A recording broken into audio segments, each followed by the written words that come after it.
CRP, we believe that the issues that matter to people aged 50 and older, like safe streets, accessible housing, and strong communities, are issues that benefit everyone. Earlier, we heard from a full field of candidates in the Sioux Falls mayoral race and at-large city council races. Now, with the runoff election ahead, we're bringing you the top 2 candidates in each race. We asked them to share how they would support residents as our community grows, especially when it comes to aging in place, improving pedestrian safety, and planning for smart, sustainable development. What is your long-term vision for accommodating growth through mixed use and increased density without expanding sprawl?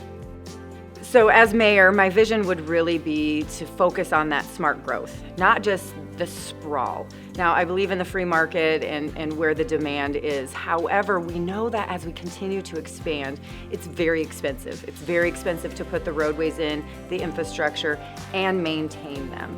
And so what I want to focus on is that infill development. We've got some real opportunities in Sioux Falls to focus on infill development, also creating that sense of community in neighborhoods, making sure we have that walkability to maybe a corner grocery store or somewhere to go to breakfast.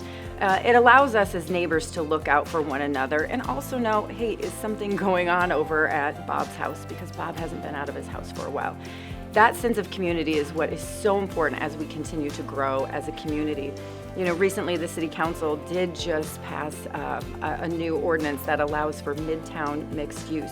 This is specifically aimed at increasing population density. Now, this hasn't been used a whole lot, but it's an area that I would like to focus more on to ensure that we are utilizing the infrastructure we have here today and make sure that we're utilizing that as our city continues to grow. This may be a question that I differ on more than other people, and I truly do support the expansion of housing and density increasing in the middle of Sioux Falls, but not just the middle, everywhere in Sioux Falls. You know, for a long time we've had a lot of land and we've built out, and we're running into our neighboring towns. That space is not going to be available. That's also very expensive because it creates opportunities that we have to have new infrastructure, new roads, and then we have more roads to maintain every year. By building up, not out, we can increase the density. We can use the existing infrastructure to save us money. And we've done a fabulous job of that in downtown. I really believe that the density and the way that we plan downtown is absolutely fabulous, but we need to move that to other neighborhoods. We need to do that same idea throughout the city of Sioux Falls. I believe, for one, in one area that I'm going to focus on is what I'm calling a university district. That would be between Sanford and University of Sioux Falls and Augustana. I think that neighborhood's ripe for development opportunities, and I think building up there makes a lot of sense. I also think we can do infill within those communities as well. But when we do that in those areas, we're going to have opportunities for folks, especially retired folks, to take OLLI classes, do those different things at the universities, explore, be creative, have those opportunities that I guess everybody wishes they had, but when you're retired, you might have more time to do those things. I think lifelong learning is an important thing, and I think we can do that through the way we build our neighborhoods.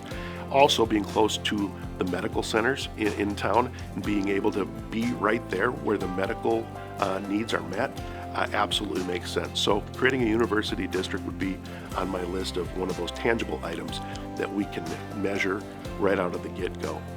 One last thing, and this would be an aspiration, but in certain communities such as Portland, they've offered the top unit in a multi-unit place to the landowner. And the landowner then gets to have the penthouse, the 3 or 4 floors below, go to something else. I think that's a creative way to solve that problem. These are the leaders who will help shape Sioux Falls for years to come. And the decisions they make will impact your daily life, your family, and your neighborhood. Your voice matters, and this election may come down to just a handful of votes. Make a plan, show up, and encourage others to do the same. Vote in the runoff election on Tuesday, June 23rd.